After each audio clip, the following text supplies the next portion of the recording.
जय भीम नवोबुधाय साथियों। बार बार बात होती है राजनीतिक सत्ता अपने हाथ में लीजिए, राजनीतिक सत्ता है आपके सभी दुखों को दूर कर सकती है। ये मान्यवर साहब के बहुत सारी जो है वक्तव्यों में, उनके संदेशों में हम लोगों ने इस बात को सुना।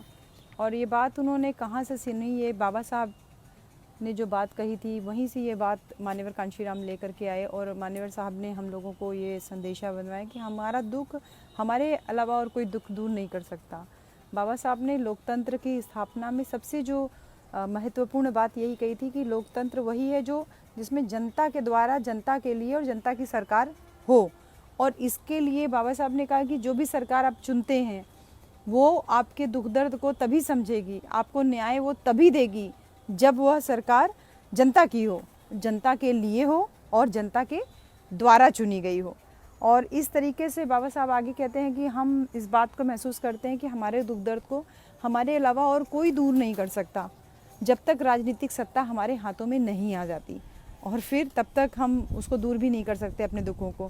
बाबा साहब ने कहा कि जिस तरीके से एक आदमी जैसे जिसके हाथ में सत्ता होती है वह उस व्यक्ति के अपेक्षा अधिक ताकतवर होता है जिसके पास सत्ता नहीं होती।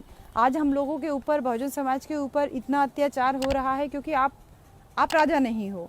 जब आप राजा थे, उत्तर प्रदेश में साहब कांशीराम ने वो करिश्मा करके दिखाया। जब आप राजा थे तो किसी की हिम्मत नहीं होती थी, सड़क पे खड़े होकर के महिलाएं बोलती थी, अरे आवेद सरकार देख लिहल जाई, ऐसे बोलती थी कि आने दीजिए सरकार को तब देख लेंगे। तो मतलब इतना एम्पावरमेंट जो आया था महिलाओं में, और शहर की महिलाओं में तो आया ही आया था, लेकिन इसके साथ साथ गांव की महिलाएं जो बहुत छोटे लेवल से ग्राम प्रधान से लेकर के आगे जिला पंचायत और आगे विधानसभा और जो भी लोकसभा में पहुंची थी, उस दौरान पे उनके अंदर एक गजब का एम्पावरमेंट था। और जो आम महिलाएं थीं वो खेतों में काम करने से, रात बिरात कहीं निकलने से कहीं भी डरती नहीं थी।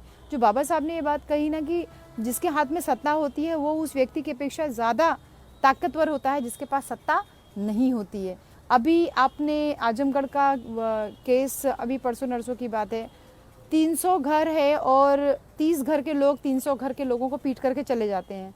उसमें से एक व्यक्ति केवल जो थोड़ा मुखर है उसको मार देते हैं। तो बात सिर्फ इतनी है कि क्योंकि आप शासक वर्ग नहीं हो, अत्याचार आपके ऊपर सिर्फ इसी वजह से हो रहा है। अगर आपको आपके बहुसंख्यक होने का एहसास हो तभी आप सत्ता हासिल करने के लिए भी आगे आओगे, नहीं तो आप ऐसे लोगों की दरी बिछाने, चटाई बिछाने, पानी पिलाने, टेंट लगाने और उनकी चाटुकारिता चापलूसी में ही केवल लगे रहोगे। इसके अलावा आप कभी भी उससे आगे सोच ही नहीं सकते। हाँ, ये बात अलग है कि जब वो शासन सत्ता में ऐसे लोग आते हैं तो फिर आपको छोटा छोटा पद दे सकते हैं कि हाँ भैया फलानी जगह चले जाओ, यहाँ चले जाओ, वहाँ चले जाओ। छोटा छोटा आपको एंगेज कर देंगे, कुछ आपको जीने खाने के लिए रुपया पैसा मिल जाएगा और आप आराम से, आपको लगेगा कि आप बहुत बड़े आदमी हो गए हो। लेकिन वास्तविकता ये नहीं है। वास्तविकता ये नहीं है क्योंकि देश में 85% यानी कि 85% बहुजन समाज है और 85% बहुजन समाज अपना आज तक एक भी प्रधानमंत्री चुन नहीं पाया है। वोट की ताकत, आप किस तरीके से आपका वोट गलत तरीके से इस्तेमाल हो रहा है, ये शायद बहुजन समाज के लोगों को एहसास ही नहीं है। बाबा साहब वार्न कर दिए थे इसीलिए पहले ही कि आपके दुख दर्द को वही सरकार चुनेगी, वही सरकार समझ पाएगी जो जनता के लिए, जनता के द्वारा और जनता की सरकार हो।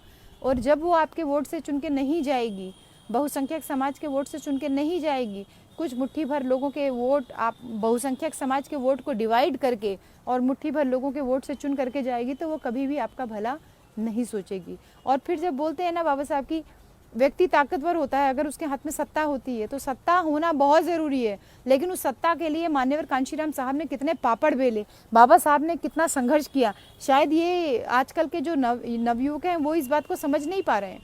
उनके लिए तो सत्ता का मतलब ये हो गया कि बस वोट जो है टिकट बांट देंगे, 2-4 कुछ पैसे कमा लेंगे और कुछ और नहीं तो कम से कम वोट कटुआ तो बन ही जाएंगे।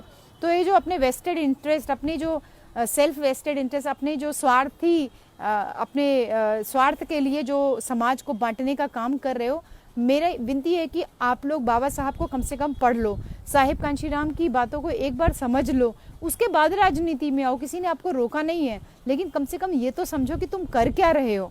साहब कहते थे कि ये बात हम सब जानते हैं कि जिसके पास सत्ता होती थी, बाबा साहब इस बात को कहते हैं कि जिनके पास सत्ता होती है वे सत्ता को कभी छोड़ने के लिए तैयार नहीं होते, उनके लिए जो सत्ता से बाहर होते हैं। 85% बहुजन समाज अभी तक अपना एक प्रधानमंत्री नहीं चुन पाया है, और कभी भी जब तक आप एकजुट नहीं होगे, कभी भी वो आपको थाली में परोसा हुआ नहीं दिया जाएगा कि लीजिए भैया अब आ गया चुनाव खत्म हो गया, लीजिए अब अपना प्रधानमंत्री चुन लीजिए। ये कभी नहीं आपको थाली में परोसा हुआ मिलेगा। बाबा साहब ये सारी बातें जो है बोल करके बता करके गए हैं कि उनके पक्ष में वो कभी भी सत्ता छोड़ने के लिए तैयार नहीं होंगे जो लोग सत्ता से बाहर होते हैं।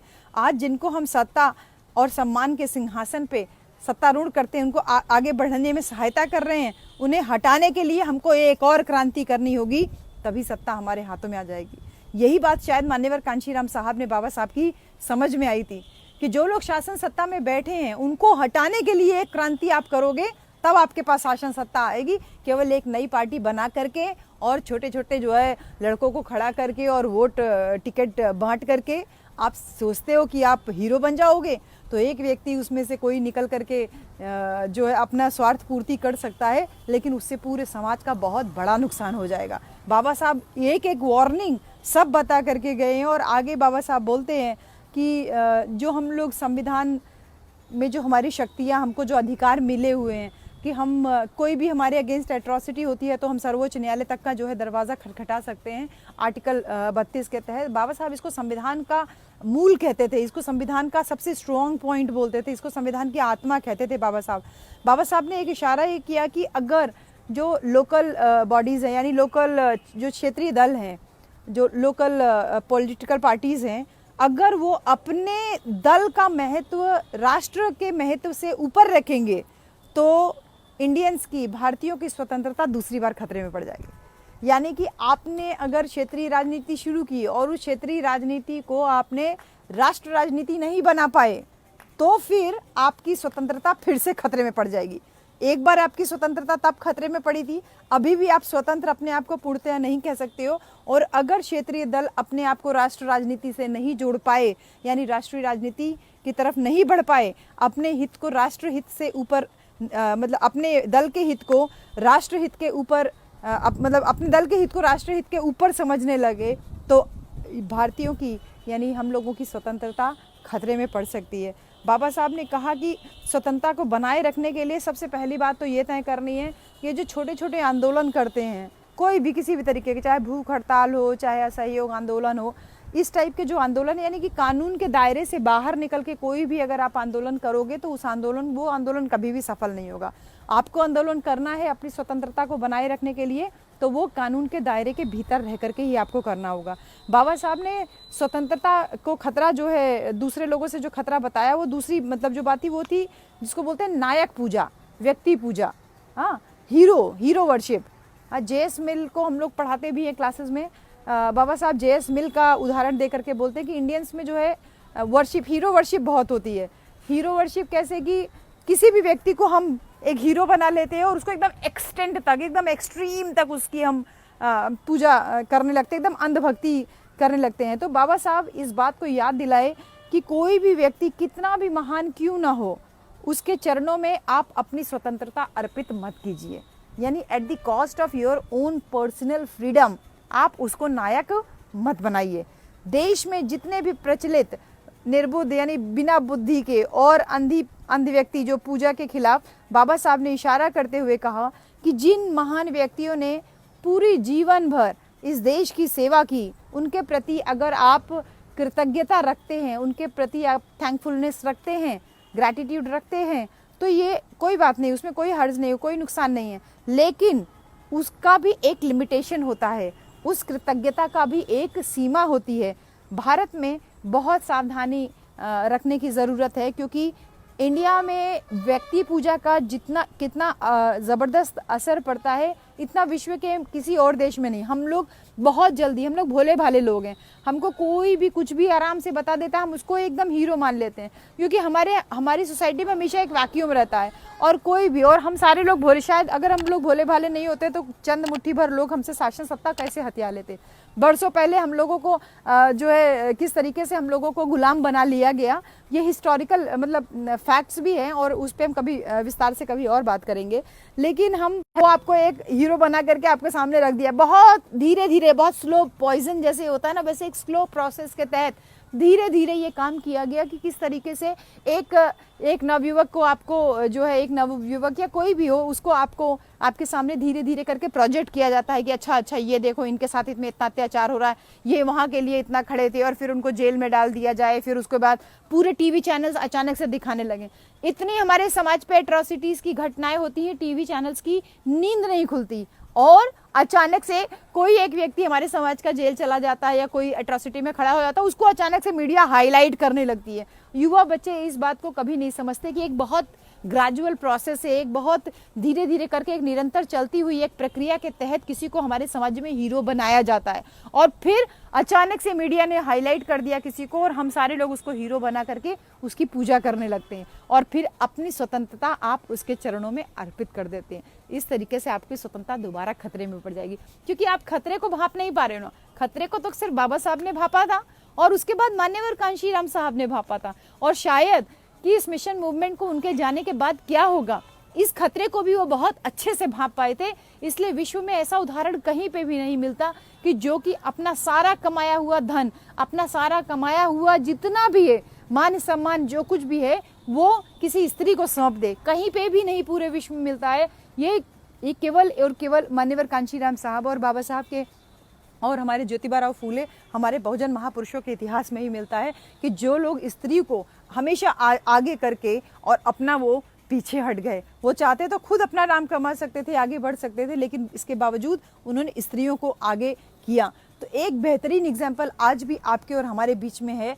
दिग्भ्रमित मत होइए युवा बच्चों, आप लोग ये बात को नहीं समझ रहे हैं जो बाबा साहब खतरे से हमको आगाह करके गए कि एक व्यक्ति को कैसे नायक बना करके हमारे सामने रखा जाता है, और फिर उसके बाद उसमें हम लोग अपनी स्वतंत्रता उसके सामने अर्पित कर देते हैं। फिर बाबा साहब इस स्वतंत्रता में तीसरा जो फैक्टर बताते हैं कि किस तरीके से हमारी स्वतंत्रता खतरे में पड़ सकती है, वो ये कहते हैं कि जैसे राजनीतिक स्वतंत्रता है, जैसे राजनीतिक लोकतंत्र स्थापित है भारत में, तो राजनीतिक लोकतंत्र स्थापित हो गया, लेकिन इससे आप संतुष्ट मत होइए, इससे सेटिस्फाइड मत रहिए। क्यों? क्योंकि केवल राजनीतिक लोकतंत्र आपको मिल गया और उसके बाद समाज में अगर समानता नहीं है, चाहे वो सामाजिक समानता हो चाहे आर्थिक समानता हो, अगर वो नहीं है तो ये राजनीतिक स्वतंत्रता का कोई मायने नहीं रह जाएगा। आपको वोट डालने का अधिकार मिला, आपको अपने नेता चुनने का अधिकार मिला, आपने वोट डाल दिया, अपने नेता चुन लिया, लेकिन क्या वो आपका रियल रिप्रेजेंटेटिव है? रियल रिप्रेजेंटेटिव होता तो वो जो पैदल चल रहा होता है या साइकिल से चल रहा होता है या एक कार से चल रहा होता है, वो नेता बनने के बाद ऑडी से घूमने लगता है, हवाई जहाज से घूमने लगता है। ऐसा कैसे हो जाता है? यानी कि राजनीतिक लोकतंत्र से आपको संतुष्ट नहीं होना है, बल्कि बाबा साहब ने कहा कि राजनीतिक लोकतंत्र को सामाजिक और आर्थिक लोकतंत्र के रूप में रूपांतरित करना चाहिए, तभी सामाजिक स्वतंत्रता स्थापित होगी। नहीं तो हमारी जो फ्रीडम है उस पर मुट्ठी भर लोगों का शासन होगा, और अगर ये स्वतंत्रता अगर इक्वालिटी के बिना होगी, यानी समता के बिना होगी, तो इस स्वतंत्रता के कोई मायने नहीं रह जाएंगे। तो साथियों, इस बात को समझिए कि किस तरीके से नायक पूजा के द्वारा हमारे लोगों को, भोले भाले लोगों को भरगलाया जा रहा है, और फिर राजनीतिक जिनको आप वोट दे रहे हो, स्पेशली मैं फोकस करूंगी राजस्थान, पंजाब और हरियाणा के बहुजन समाज के लोगों से कि आप, और मध्य प्रदेश के लोगों से कि जहाँ पे आप मेजॉरिटी में, इवन हिमाचल प्रदेश में भी हम मेजॉरिटी में हैं, इसके बावजूद आप कभी शासन सत्ता में क्यों नहीं आ पाए? क्यों नहीं आ पाए? क्यों नहीं आपने मान्यवर कांशीराम के पद चिन्हों पे चलने का प्रयास किया? आप कुछ लोगों के चाटुकारिता में लगे रहे, और उसी हिसाब से जो हमारे जो कल्चर्ड लोग थे, सोकॉल्ड पढ़े लिखे लोग थे, उन लोगों ने उसी तरीके से मिशन मूवमेंट को बिल्कुल जीरो करने में अपनी कोई कसर नहीं छोड़ी। वो भी चाटुकारिता में लग गए और समाज को दिग्भ्रमित किया। नतीजा ये हुआ कि आज बहुत मेरे पास व्हाट्सएप ग्रुप है जिसमें बड़े खुश होते हैं कि फलाने को मंत्री बना दिया गया, फलाने को ये कर दिया गया। मुझे देख के कभी कभी बहुत हंसी भी आती है कि आप क्या कर रहे हो? क्या आपको इसलिए बाबा साहब ने पढ़ने का अधिकार दिलाया? क्या मान्यवर कांशीराम साहब ने क्या इसलिए आपको वोट का जो अहमियत का एहसास दिलाया था कि आप आज भी अपनी स्वतंत्रता को किसी दूसरे के हाथ में अर्पित कर दीजिए? मेरे प्यारे भाइयों, राजनीतिक लोकतंत्र केवल राजनीतिक लोकतंत्र तक सीमित नहीं रहना चाहिए, उसको आर्थिक और सामाजिक समानता में परिवर्तित होना बहुत ज़रूरी है। अगर ये राजनेता लोग जिनको आप वोट से चुनते हो, अगर ये सामाजिक और आर्थिक रूप से आपको स्वतंत्र नहीं करते, आपको बराबरी पे नहीं लेकर के आते, तो फिर आपकी स्वतंत्रता हमेशा खतरे में पड़ जाएगी। और देखिए, बाबा साहब की वार्निंग आज एकदम 100% रूप में हम लोगों के सामने आ रही है कि हमको लगता है कि हम केवल सत्ता हासिल करके सब कुछ हासिल कर लेंगे, लेकिन ये बिल्कुल गलत है।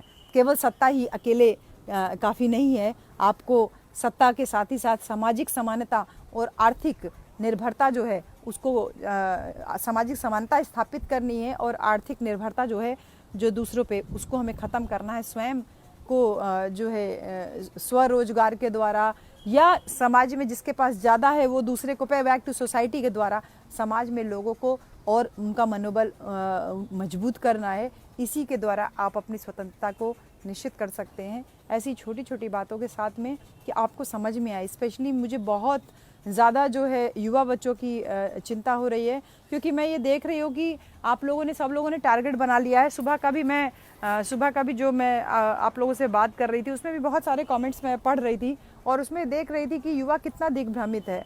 आप क्यों नहीं आइडियोलॉजी को समझते हो? मैंने कहा ना, आप नायक पूजा की तरफ जा रहे हो, आप नायक पूजा की तरफ जा रहे हो, और इससे फिर वही होगा कि क्या बोलते हैं, कुएं से निकले और खाई में गिरे वाला जो कहावत है ना, कि इधर से इधर कुआं उधर खाई किधर जाए, वही वाली हालत हो जाएगी आपकी। हो सकता है आपके नेता में कोई गड़बड़ी हो, आप बेशक उससे नाराज़ हो सकते हैं, नाराज़ होने का अधिकार सभी लोगों को है, लेकिन इसके बावजूद जिन लोगों ने मिशन मूवमेंट के लिए अपनी नौकरियां छोड़ दी, जिन लोगों ने मिशन मूवमेंट के लिए एक आजीवन शादी नहीं की, जिन लोगों ने मिशन मूवमेंट के लिए अपनी पूरी ज़िंदगी लगा दी, उनका क्या दोष है मेरे प्यारे बच्चों? क्या दोष है उनका? क्या आप उनकी कुर्बानी को ऐसे ही व्यर्थ कर दोगे कि उनके जीते जी वो सब लोग जीवित हैं?